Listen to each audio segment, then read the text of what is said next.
La presidenta Claudia Sheinbaum enfrenta preguntas incómodas de las periodistas Dalila Escobar y Reina Aide. El patrimonio del exfiscal Alejandro Gertz Manero, la denuncia de madres buscadoras que fueron citadas y dejadas esperando en Segov y el caso de la disculpa pública de El Universal a la familia de Carlos Monsiváis. La respuesta de la mandataria sobre este último tema se volvió el momento más comentado. Calificó el hecho como indefendible y putrefacto. ¿Qué tal? Muy buenos días. Juan Hernández de Diario Basta, Tabasco Hoy, Campeche Hoy y Quintana Roo de Grupo Cantón. Precisamente hablando de este museo, quisiera preguntarles cómo se está trabajando, primero cómo se trabajó para escoger las principales muestras de textiles en el país, de cuántas estamos hablando, no sé si nos pueden abundar en esto.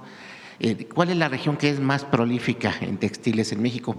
E hilado con esta pregunta, ¿cómo se está trabajando desde el lado de cultura para proteger todos estos diseños mexicanos? Porque pues hemos escuchado lamentables noticias de que en el extranjero, curiosamente, estas personas que se expresan mal de los pueblos originarios, pero utilizan estos diseños. Y bueno, también ahí tenemos el ejemplo que usted, Presidenta, como representante de México, a las pocas veces que ha podido salir al extranjero, pues ha mostrado con orgullo estos diseños de maestros y maestras artesanas, sobre todo maestras artesanas, y que la han llegado a catalogar como una de las gobernantes más elegantes del mundo, que es un orgullo poder lucir todas estas prendas, estos diseños orgullosamente mexicanos y orgullosamente indígenas. Muchas gracias por tu pregunta. De inicio, recordarles que todo el trabajo de patrimonio vivo ha sido una política integral. El eje artesanal ha sido un eje prioritario que nos ha instruido la presidenta, no solamente se ha fortalecido Original, que es un encuentro de arte textil que ha transformado evidentemente no solo la narrativa, sino la concepción y hablar sobre todo de los derechos colectivos. Ahora ya no hablamos, queda muy claro que no hay regateo, queda muy claro que cada pieza les puede tomar meses, años de trabajo, que es transmisión de saberes, que son piezas que guardan memoria histórica y que son fundamentales para nosotros. Pero además de eso, hubo un trabajo también de apoyo con subsidios a maestras artesanas, se trabaja en que no se pierdan las técnicas, en recuperación, hay un trabajo con FONART de capacitaciones en los distintos territorios para no solamente derechos colectivos, para ayudarlos a comercializar, sino también para apoyarlos con materias primas, para que no se pierdan las técnicas.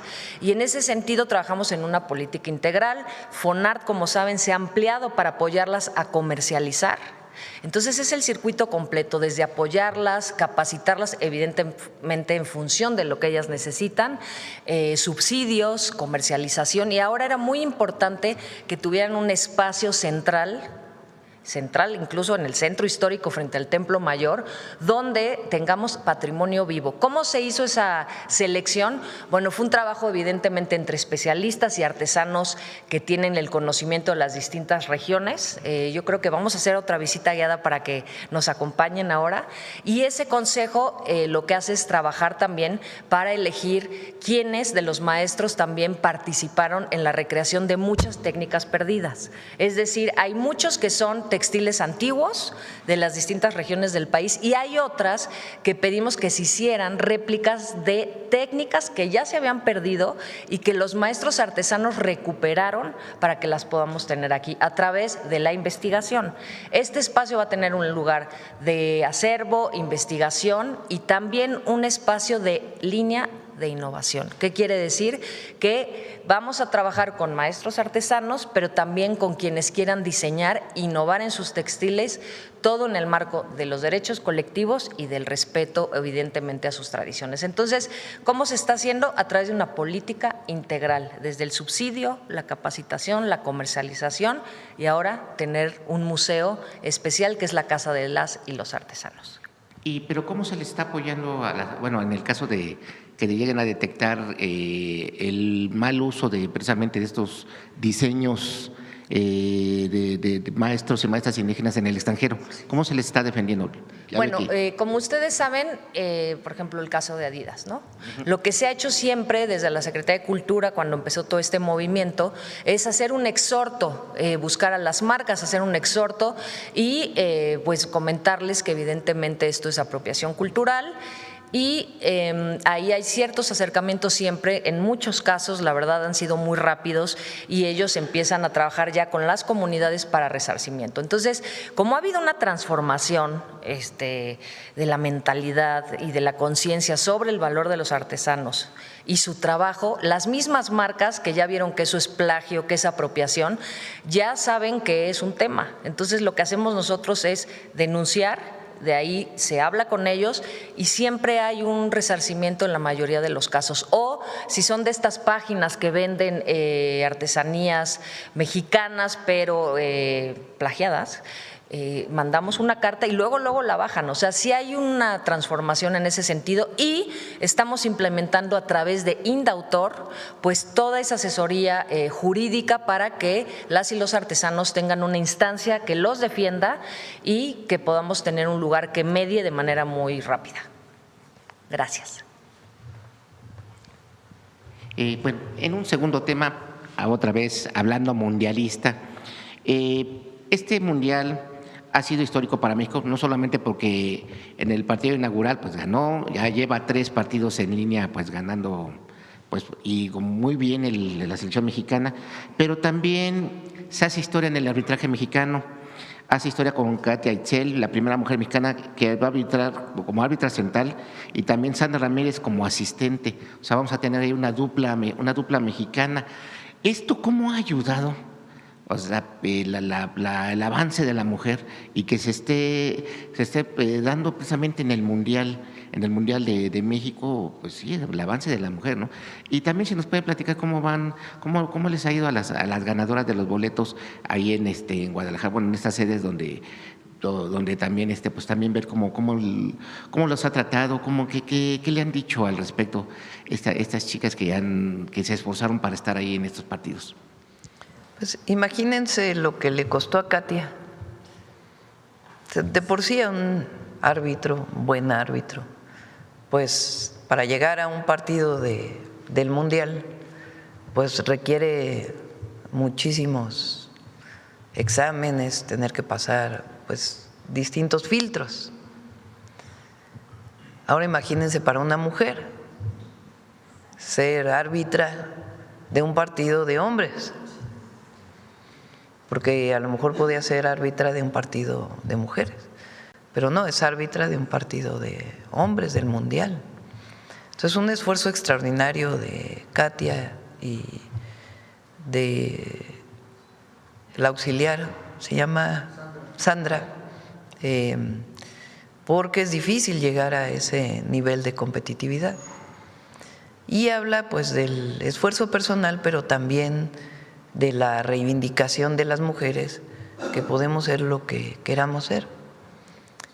Por cierto, cuando presentamos, lo repito porque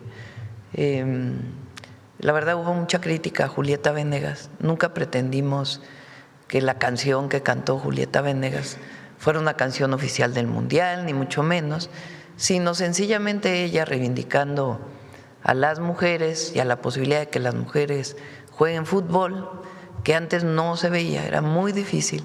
Cuando yo era pequeña, jugar fútbol era de hombres.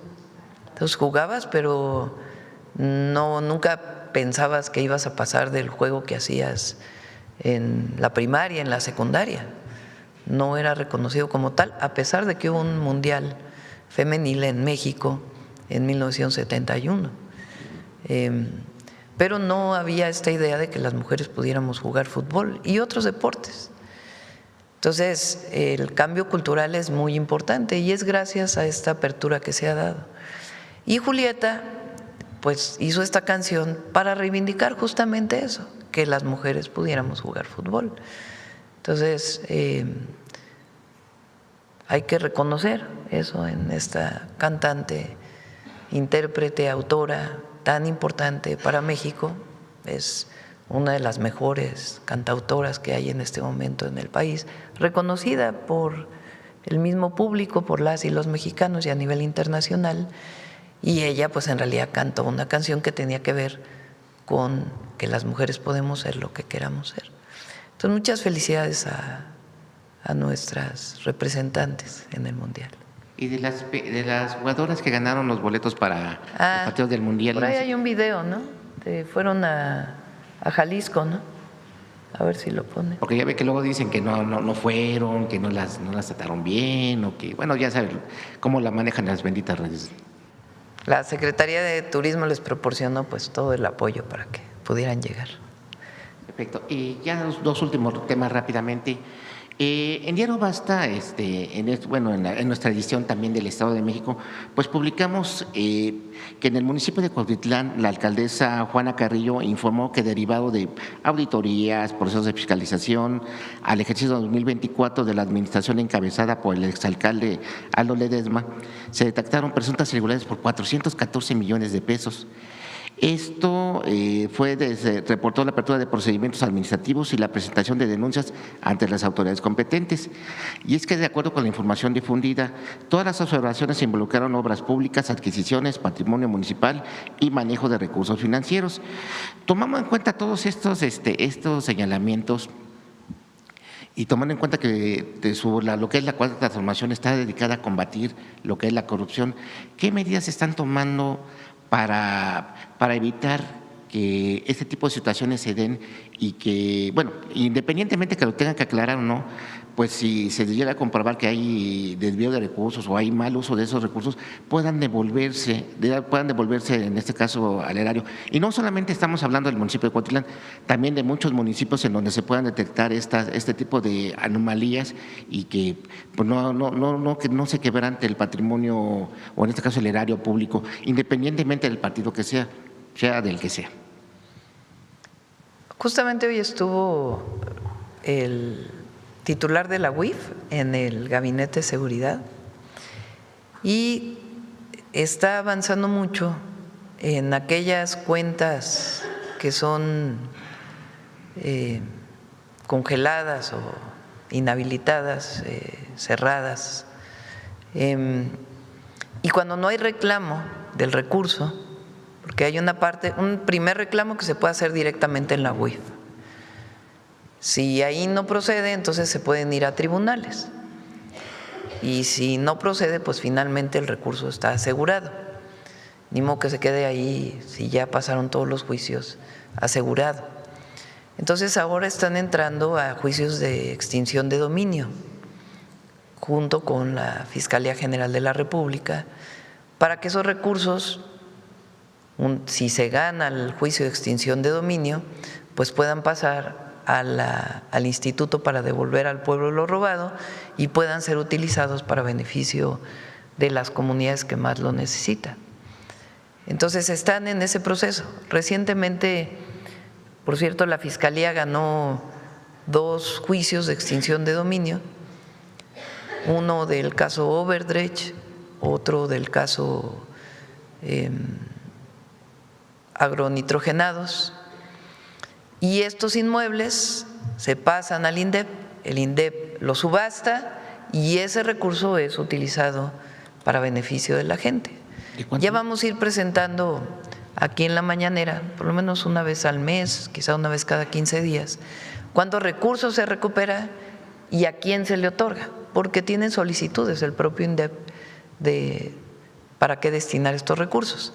Hay comunidades que piden apoyo para instrumentos, para orquestas infantiles, o incluso, como hizo el presidente López Obrador, cuando se vendió el avión presidencial, se utilizó para la construcción de 2 hospitales. Entonces, ya muy pronto lo vamos a ir presentando y le pedí pues que la Fiscalía y la propia UIF puedan informar de estos inmuebles y de la recuperación de recursos, que una vez que pasan todos los juicios y ganan el juicio de extinción de dominio, pues se le devuelven al pueblo, que es en esencia lo que estamos buscando. ¿Se puede decir que va a ser una nueva sección aquí en la mañanera? ¿Eso? Ya la vamos a informar ahora que pase el Mundial. Bueno, y finalmente ya para final. Bueno, sí, ya. Muchas gracias. Sí, ya son tres. A ver, de este lado, a ver la compañera.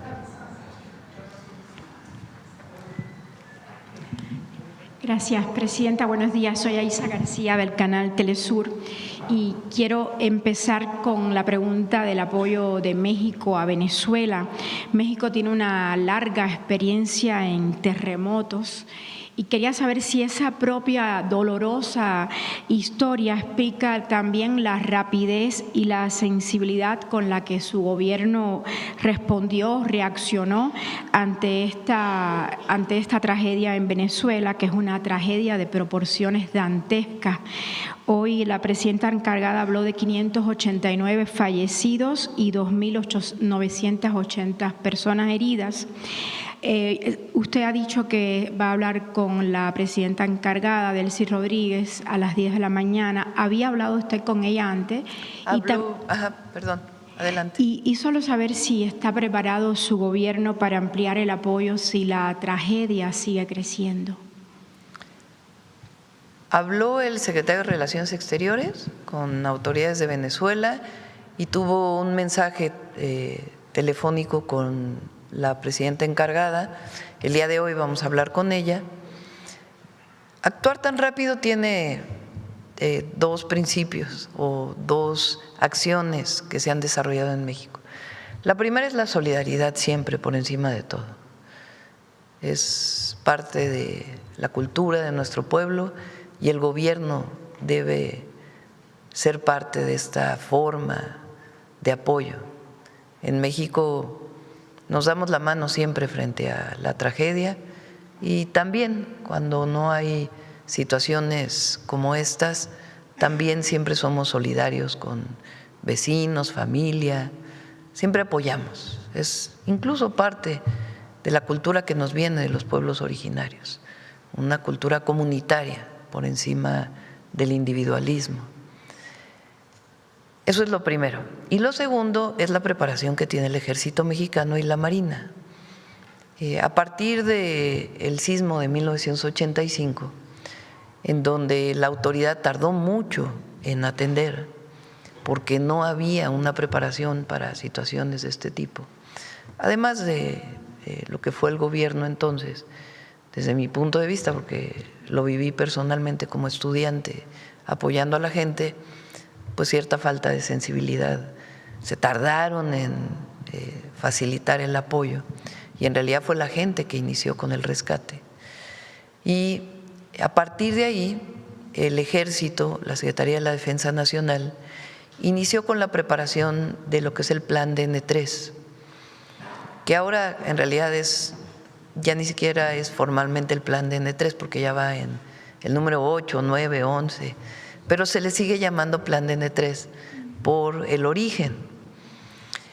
Eso significa que hay grupos especializados en el Ejército Mexicano para atender situaciones de emergencia, pero además todo elemento del Ejército Mexicano, en el momento en que hay una emergencia, participa en las labores de rescate.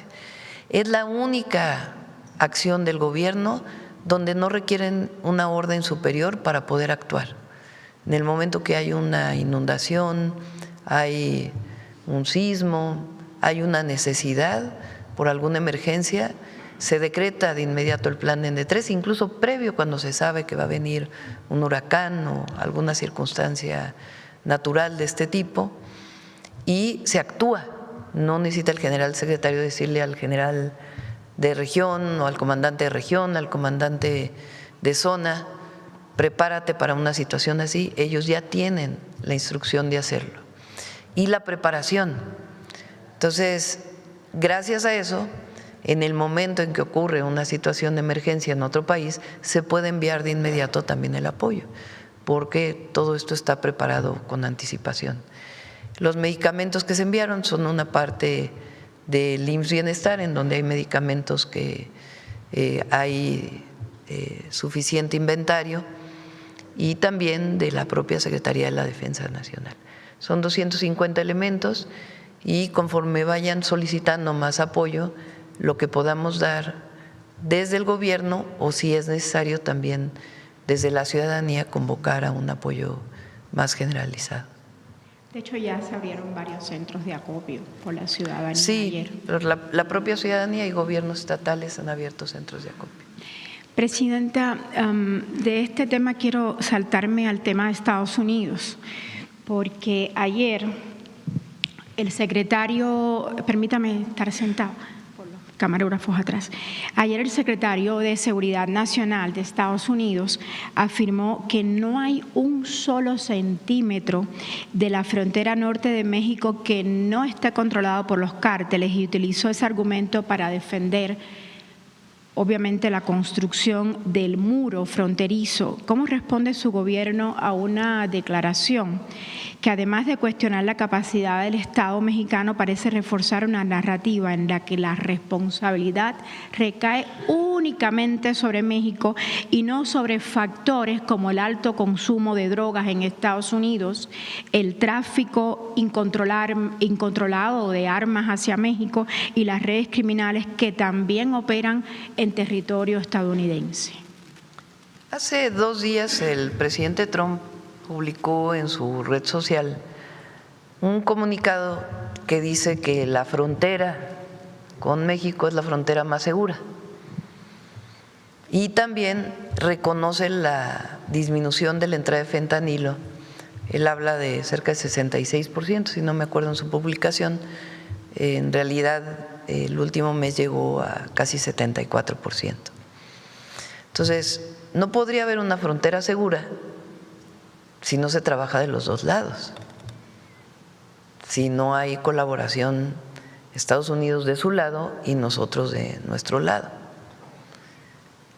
Desde nuestro punto de vista, siempre se ha mantenido así, incluso por todos los gobiernos de México. No soy la única presidenta que lo ha planteado así, sino presidentes incluso de distintos partidos políticos, de que no es necesario un muro, que lo que se tiene que construir entre Estados Unidos y México son más puentes, no más muros. Esa ha sido una posición de México siempre y es nuestra posición.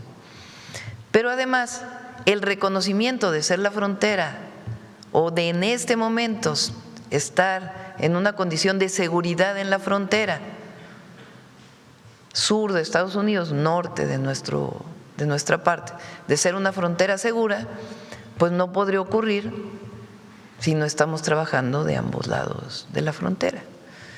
Entonces, hay mucho también en este momento vinculado con la elección que ellos tienen en noviembre. Como hemos dicho, nosotros no queremos que usen a México. Hay muchos temas en Estados Unidos importantes de atender para que se use a México como parte de la campaña.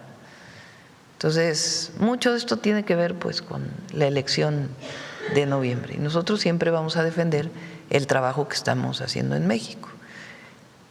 No podría explicarse la reducción de la entrada de fentanilo, porque ¿cómo se mide esa reducción? Las incautaciones que hace la agencia CBP de Estados Unidos en su frontera, esa es lo que ellos contabilizan como reducción de entrada. ¿Cómo hay reducción de entrada de fentanilo en la frontera de Estados Unidos si no estuviéramos nosotros haciendo nuestro trabajo? No podría explicarse. Entonces, tiene que ver pues con el trabajo que hacemos y el trabajo que ellos hacen y la coordinación que hemos establecido. Por otro lado, la Suprema Corte de Estados Unidos, Presidenta, permitió al gobierno de Donald Trump bloquear solicitudes de asilo en la frontera con México. ¿Qué mensaje envía esta decisión a nuestro país? Y quería saber si a usted le preocupa que el derecho de asilo, como en este caso, quede subordinado a los intereses políticos en Estados Unidos. La Suprema Corte de Estados Unidos. Bueno, en realidad tiene que ver con una decisión que tomó el presidente Trump cuando entró al gobierno. Había un esquema de entrada a Estados Unidos que había desarrollado el presidente Biden, CBP-1, que era el CBP-1, que es lo que hizo en su momento el presidente López Obrador, Alicia Bárcena como secretaria de Relaciones Exteriores y Migración, es que ese permiso se estableciera desde el sur de México, de tal manera que las personas que llegaran a la frontera norte ya tuvieran su permiso de asilo y en todo caso ya en la entrada pudieran hacerles pues las revisiones que tuviera que hacer Estados Unidos. CBP One lo desapareció el presidente Trump el primer día que entró al gobierno. Y ahora la Suprema Corte, lo que entiendo, pues es que ratifica esta decisión del presidente Trump de quitar el CBP One. Y pues es una decisión de Estados Unidos. Nosotros lo que hacemos es ahí donde hay migrantes de otros países en la frontera sur, pues buscar la manera ya sea de que se queden en México si tienen algún problema en su país o si desean regresar a su país, darles las facilidades para que regresen. Presidenta, hay un tema que quisiera retomar y es después de la experiencia de lo ocurrido entre la decisión del gobierno de Chihuahua, la decisión unilateral y no autorizada. Quería saber si hay avances en esa investigación y qué lecciones deja este caso para garantizar que no vuelva a repetirse una acción similar. Por ejemplo, quería saber si su gobierno modificó o reforzó los protocolos para impedir que agentes extranjeros, como en este caso de la CIA, participen en operativos sin el conocimiento y la autorización de las máximas autoridades del país o las autoridades de seguridad. Las autoridades estatales deben cumplir con la ley. La Fiscalía está haciendo su investigación y ellos tienen que reportar hasta dónde ha llegado la investigación y si hay fincamiento de responsabilidades. Ya lo tiene que informar en su momento la Fiscalía, si ese es el caso. Pero todas las autoridades en México no podemos decir que no conocemos las leyes. Tenemos que cumplir con la Ley de Seguridad Nacional, todas, estatales, municipales y federales. Entonces, cualquiera que quiera tener una relación con una agencia de los Estados Unidos debe necesariamente pasar por la Secretaría de Relaciones Exteriores. Ese es el mecanismo. Si no pasa por la Secretaría de Relaciones Exteriores y no se reporta y no tiene el permiso federal, no tiene permiso, porque los estados no pueden dar permisos relacionados con otros países. Pueden tener intercambios culturales, educativos, pero en lo que se refiere a la seguridad, la participación de instituciones de otros países tiene que ser regulada necesariamente por la Secretaría de Relaciones Exteriores y tiene que ser informada y aprobada por un comité especial del Gabinete de Seguridad. Entonces, cualquier autoridad debe cumplir con esa ley. Mi última pregunta es sobre Colombia. El nuevo presidente declaró a los cárteles mexicanos objetivo militar y los responsabilizó de violencia en el Cauca. ¿Cómo recibe México una declaración con ese tono? Que yo vi una entrevista y era un tono bastante exaltado. ¿Buscará su gobierno un diálogo con el nuevo presidente colombiano para que el combate a los cárteles se dé con cooperación, como se hace con Estados Unidos, inteligencia y respeto a la soberanía y no con declaraciones de guerra? Gracias.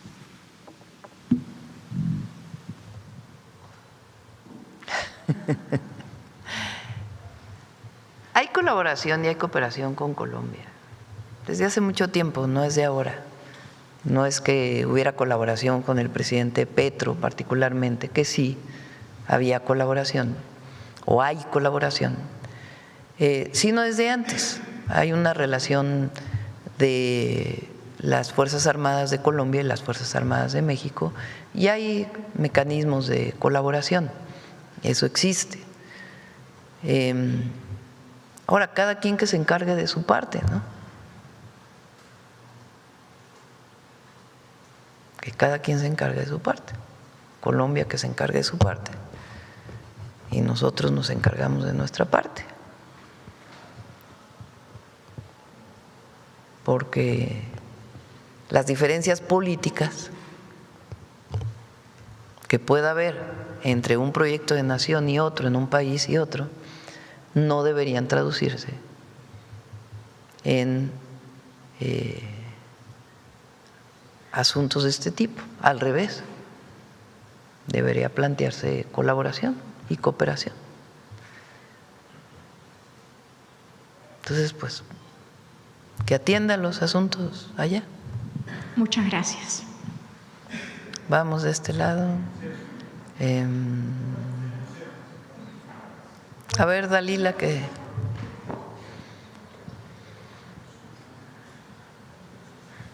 Gracias, presidenta. Dalila Escobar, de Proceso. Primero quisiera preguntarle, me voy a quedar sentada, sobre esta situación que se ha dado en los anteriores días en los que se difundió el audio de una conversación que tuvo la gobernadora de Baja California, Marina del Pilar, en torno a si iba a tener o no una visita a un consulado de Estados Unidos en México, si se iba a acompañar también de abogados, que pues estaría relacionado con el asunto de una revocación de visas. A ver si usted tiene conocimiento sobre este asunto y si ha conversado más allá también de Estados Unidos con la gobernadora sobre esta situación. Sobre este tema no he conversado con ella y pues ella tiene que aclararlo. Creo que ya lo aclaró. Entonces, pues es un asunto de ella y entiendo que ya salió a aclarar.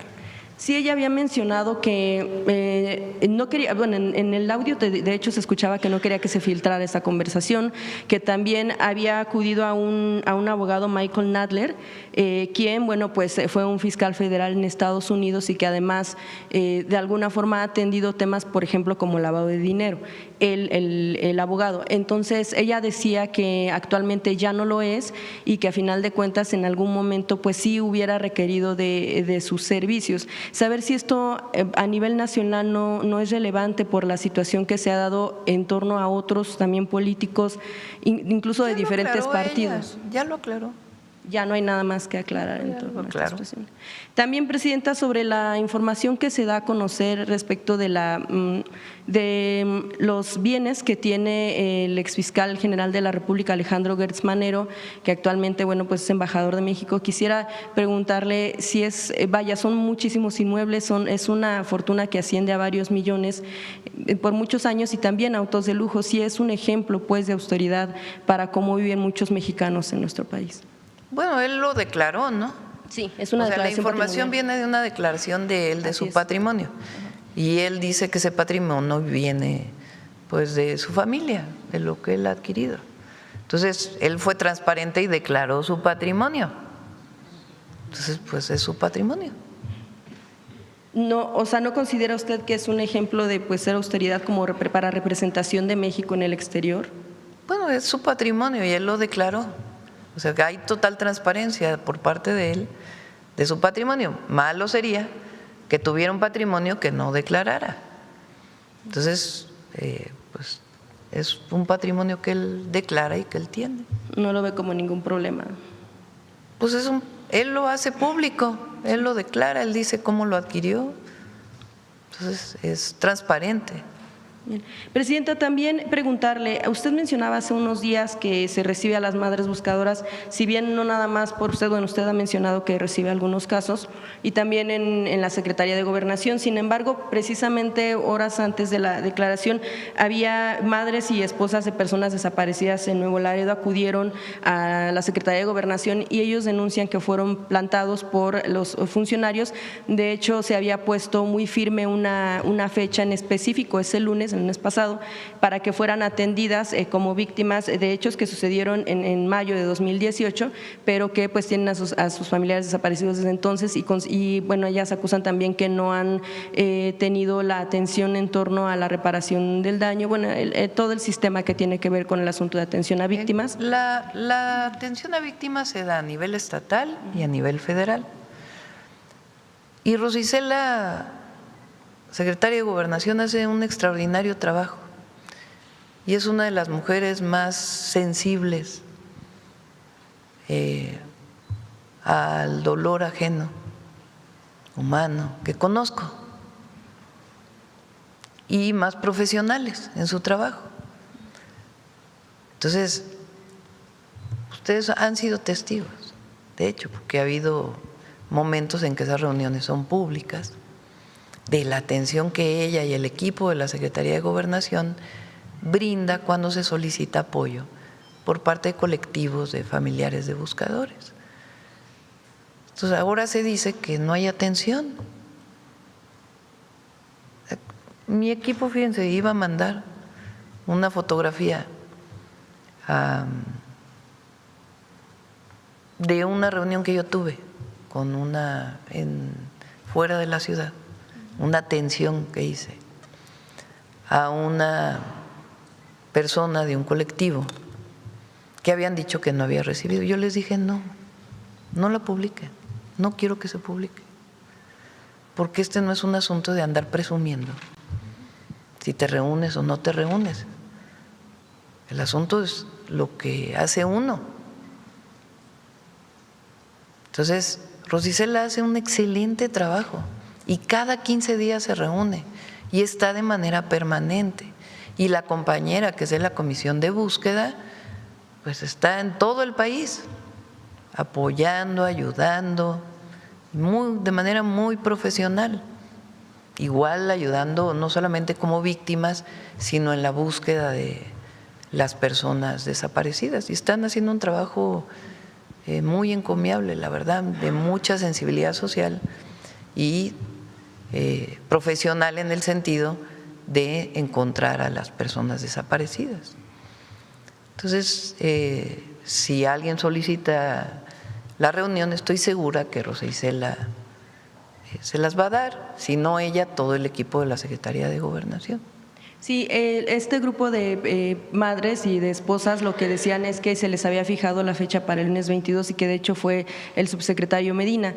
Sin embargo, al momento de llegar a la Segov los tuvieron varias horas esperando y al final se tuvieron que retirar porque además les dijeron que si no se les había dado el dinero para los viáticos, entonces eso quería decir que la reunión que se había fijado con formalidad no se iba a llevar a cabo. No tengo la información particular de esa reunión, pero sí te puedo asegurar totalmente que Rosa Isela, Arturo, son personas de una enorme sensibilidad,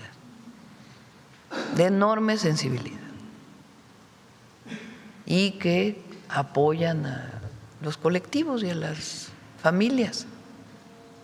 Entonces, a lo mejor se dio una situación en algún momento y en todo caso se tiene que aclarar, pero hay una atención muy importante. Y finalmente, Presidenta, quisiera preguntar una duda que ha surgido también en medios. ¿Sigue al frente el general Águila del Tren Maya, Lozano Águila? No, hubo un cambio, es normal ese cambio, no es en particular por alguna razón. La Secretaría de la Defensa Nacional tiene como norma hacer cambios cada 2, 3, 4 años a las personas que están en diversas responsabilidades. Y fue una decisión del general secretario, la sustitución, no recuerdo ahora el nombre del general, estaba él a cargo de Banjército y ahora se fue a cargo del Tren Maya y el general Águila entra a cumplir otras funciones. Pero es parte pues de la rotación que ellos hacen normalmente en las distintas responsabilidades que tienen, sea relacionadas con la seguridad o sea relacionadas con otros temas. No se había hecho público este cambio, ¿verdad? Sí, lo hizo público la Defensa Nacional en su momento. Sí. Y tiene que ver, bueno, ya decía usted que no tiene que ver con el tema del desarrollo al frente del Tren Maya, pero ¿cómo considera usted que ha sido este proyecto a lo largo de todo este tiempo? Muy bueno, buenísimo, extraordinario. ¿Ya logró los números que estaban buscando? Hay un plan. Ese plan tiene que ver con ir aumentando los ingresos para en el 2029, además con el funcionamiento de la carga, porque así son en general los trenes, con el funcionamiento de la carga van a avanzar en su punto de equilibrio, igual que el caso de Mexicana, pero tienen asegurado su financiamiento por un esquema que dejó el presidente López Obrador para el financiamiento de los primeros años del Tren Maya. Entonces no tiene ningún problema y va muy, muy bien el Tren Maya. ¿En cuántos años más veríamos que ya está pues en el nivel? Se ha presentado incluso aquí en la mañanera se ha presentado cuál es el punto de equilibrio, cuándo se va a lograr, por qué se va a lograr en ese momento. Es un trabajo muy profesional. Gracias. Bueno, vamos de este lado, de este lado. A ver, la compañera ya. Ay, gracias. Gracias, presidenta Amanda. Me voy a poner de pie, pero no sé si les afectó ahí el tiro. Bueno, me quedo sentada. Presidenta, desde hace 8 días en la CEGOP hay un plantón de un colectivo trans llamado YECA, encabezado por Victoria Sámano. Ellas piden una reunión precisamente con Rosa Isela y piden salud para las personas trans, atención a las enfermedades por modelantes, acceso a terapias de reemplazo hormonal, cirugías de reafirmación de género. En el tema de educación, apoyos para terminar la educación básica, porque hay algunos rezagos. Algunas de las hermanas trans solo tienen primaria y secundaria. Y en cuanto a trabajo, ellas piden capacitación y apoyo para que las personas trans puedan emprender y asimismo autoemplearse, ya que no les dan trabajo precisamente por la discriminación. Le decía, presidenta, ellas piden una reunión con Rosa Isela y no han tenido este diálogo con ella. Incluso hasta elementos de la Guardia Nacional han querido desalojarlas del plantón que tienen ahí afuera de la CEGOP. ¿Cuál es su postura, presidenta, respecto a este tema? Las ha atendido Secretaría de Gobernación, no necesariamente Rosa Isela, pues que ha tenido mucho trabajo. A veces ella personalmente no tiene la posibilidad de atender de manera personal, pero sí han sido atendidos por la Secretaría de Gobernación, las subsecretarías que corresponden. Algunas cosas corresponden al gobierno federal y otras corresponden a los gobiernos estatales. En algunos casos, por ejemplo, cuando fui jefa de gobierno, se puso la primera clínica para personas trans y esa clínica sigue funcionando a cargo del gobierno de la ciudad. Se quedó ahí y no pasó al IMSS Bienestar por considerarse que es un tema que corresponde más bien al Estado. Entonces, lo que se está buscando también es, porque la mayoría son de la Ciudad de México, cómo una parte también puede ser atendida por el gobierno de la Ciudad de México. Pero se les ha atendido no directamente por Rosa Isela, pero por equipo de la Secretaría de Gobernación. ¿Puede haber un diálogo precisamente con otros elementos del gobierno federal, presidenta? Sí, y hay que traer a los gobiernos estatales que correspondan también para su parte de atención, porque hay una parte que le corresponde al gobierno federal, pero hay otras, por ejemplo, incluso en la normatividad que tiene que ver con no a la discriminación, con erradicar la discriminación. Mucho tiene que ver con el gobierno federal, pero hay otra parte que son los gobiernos estatales quienes tienen que hacer las acciones necesarias para que no haya discriminación. Entonces, por eso la idea es que se incorpore al gobierno de la ciudad, que es principalmente el plantón es de personas de la Ciudad de México. Sí, de la Ciudad de México. ¿Ve viable, presidenta, estas solicitudes que tiene la comunidad trans? Sobre todo también hay un rezago ahí en vivienda. Hemos detectado también que, por ejemplo, a la entrega de pasaportes, a las personas trans demoran hasta 4 meses en entregarle un pasaporte, cuando una persona que no ha transicionado, pues en ese mismo día se va a su casa con su pasaporte. Y precisamente hablando de esto, no sé si usted tenga dentro del plan a los próximos 4 años tener un instituto de inclusión o una secretaría de inclusión que no nada más vele por los derechos de las personas LGBT, sino de afromexicano, trabajadores o trabajadoras sexuales, neurodivergentes y todos estos grupos históricamente vulnerados. Existe el CONAPRED, que es la Comisión Nacional contra la Pero no puede discriminación. Implementar políticas públicas, presidenta. Hay derechos que son para todas y para todos. Por ejemplo, la vivienda del bienestar. Entonces, difícilmente se puede hacer un programa especial para personas trans para vivienda. Más bien la idea es incorpórate a el programa de viviendas para el bienestar y les platicamos cómo se pueden incorporar a ese programa y cómo pueden acceder a la vivienda. Entonces, se trabaja en esa perspectiva, buscando siempre apoyar y que haya inclusión. El tema de los pasaportes, el pasaporte requiere un requisito, que es el acta de nacimiento. En muchos estados, el cambio de nombre, que muchas veces solicitan las personas trans, ya está regulado y no tiene ningún problema, porque además muchas veces se queda en el acta de nacimiento como se llamaba antes, como se llama ahora, Y muchas personas trans han pedido que no necesariamente eso esté ahí porque se presta a discriminación. Entonces, por ejemplo, en la Ciudad de México eso ya está resuelto. En otras entidades de la República no está resuelto. Y como los registros civiles dependen de los estados, pues nosotros lo que hacemos es buscar que se resuelva estos temas.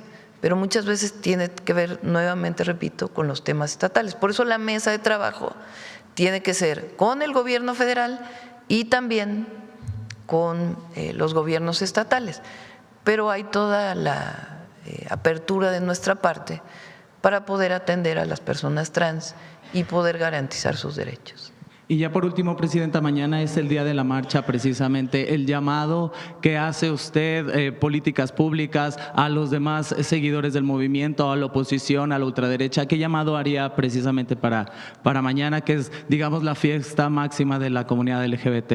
Pues lo primero es no la discriminación bajo ninguna circunstancia. Que justamente, por cierto, es la ultraderecha, la derecha, quien visualiza a las personas de una sola manera y no tiene visiones de inclusión y de diversidad. Eso es una característica de la derecha. Y nosotros tenemos una visión de inclusión en todos los sentidos y de apertura de derechos en la medida de lo posible.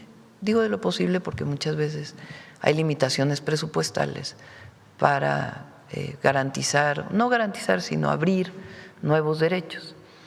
Pero en la medida de lo posible, evidentemente, lo que buscamos es la inclusión, la no discriminación y el reconocimiento de los derechos de todas las personas.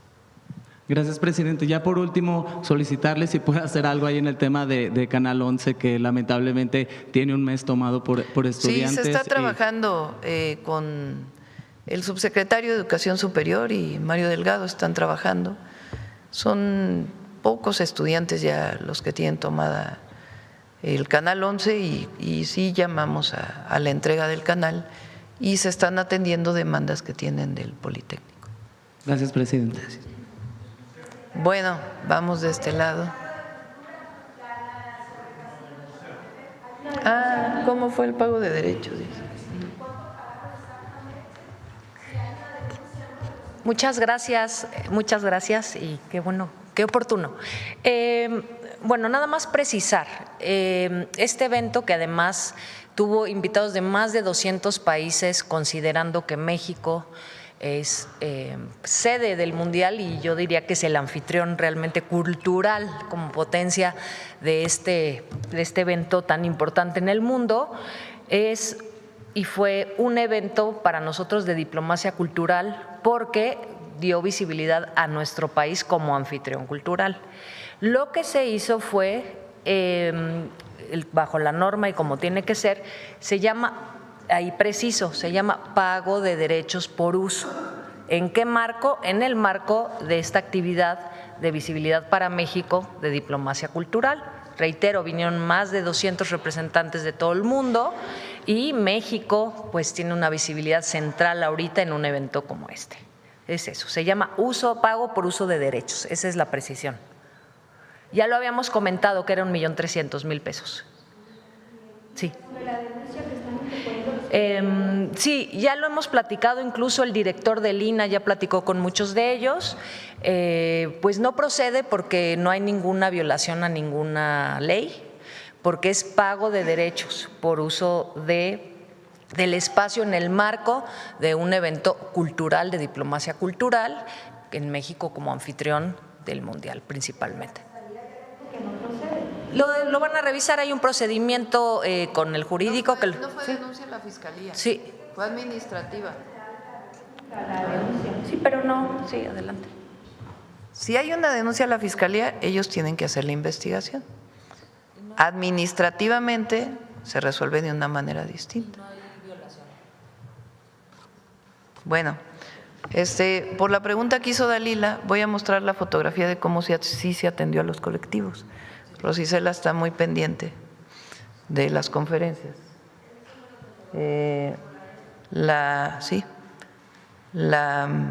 Los atendió Claudia Galindo, directora general de Estrategia para Derechos Humanos.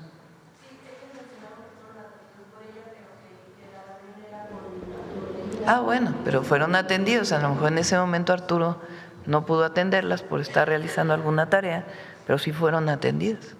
Ahí está la evidencia. Bueno, vamos. A ver, del museo.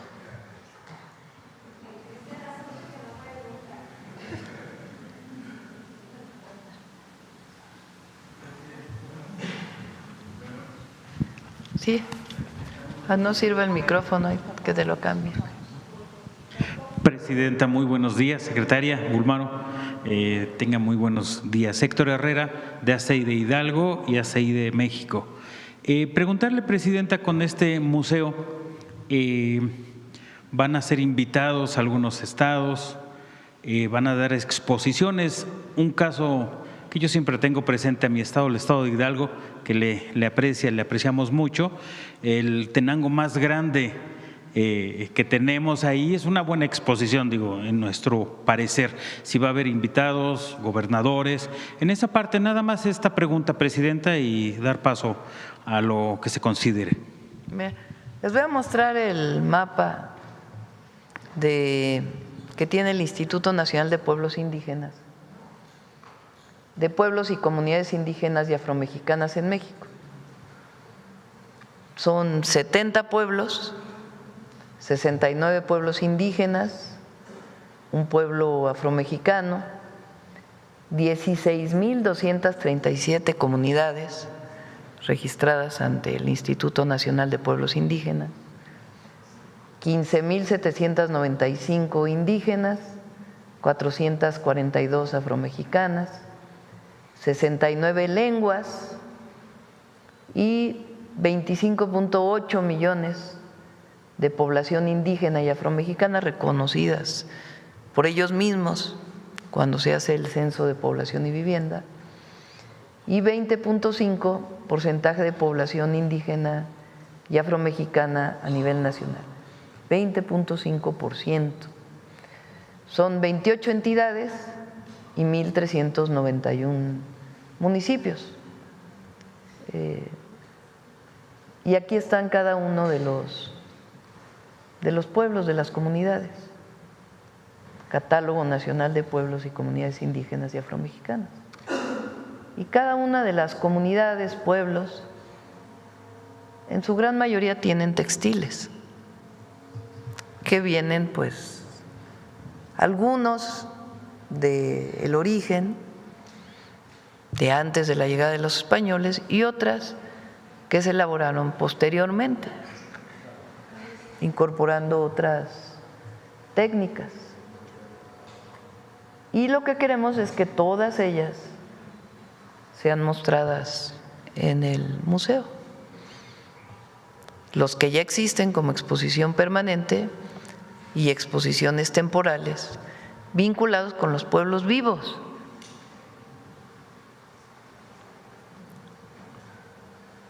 Yo les voy a contar una historia del museo. Por ahí tiene Jessy una foto. A ver.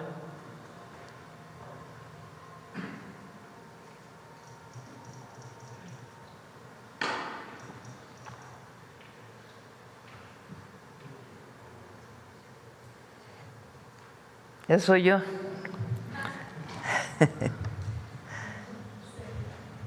Cuando éramos pequeños, mi madre siempre fue amante de las culturas, de los textiles, de las artesanías y del conocimiento de las grandes civilizaciones previas a la llegada de los españoles y las de ahora. Entonces, cuando éramos muy pequeños, viajamos, tenían mis papás un Renault 8 o 10, no sé qué era, hecho en Ciudad Sagún, justamente. Y cargábamos con las almohadas y viajamos por todo el país, visitando sitios arqueológicos. Y mi madre hizo una colección de huipiles. ese huipil a musgo o de Ometepec. Cuando fui a musgo, o Ometepec, ¿dónde fue el evento? En Ometepec. Se las mostré en el evento. O es de Xochilislahuaca, como este. Pero ese es antiguo. Bueno, como yo. Entonces, mi madre me dijo, oye, ¿puedo donar la colección que tengo al museo? Cuando le conté que iba a haber un museo textil. Y entonces hay una colección que hizo mi madre cuando éramos pequeños, de mi mamá. Entonces donó su colección al museo, entre muchas otras colecciones que ya existían y que se fueron incorporando de distintos lugares. Entonces, para mí usar un huipil es parte de mi vida, porque desde muy pequeños viajamos por toda la República. Mi madre muy independiente siempre. Llegábamos a ir a Acapulco como familia chilanga de vacaciones y tomaba el auto y nos íbamos hasta Ometepec, hasta Musgos llegábamos. Estamos hablando de 4 o 5 horas de camino y de regreso. Entonces iba ya a casas de familias que conocía a comprar huipiles. Entonces, a mí me da mucho gusto que la Secretaría de Cultura pues haya pensado, visualizado este museo. Pues porque aparte de la riqueza cultural de México, pues de manera personal hay una… ¿Perdón? A un lado está Fonart. Fonart, como explicó, ya quita la foto ya. Como explicó Claudia, justamente por esta pues historia personal y además de reivindicación de los textiles, porque además el objetivo no es solo que puedan tener una exposición, que se vendan, que se reconozcan, sino que quienes lo elaboran vivan con bienestar por su trabajo.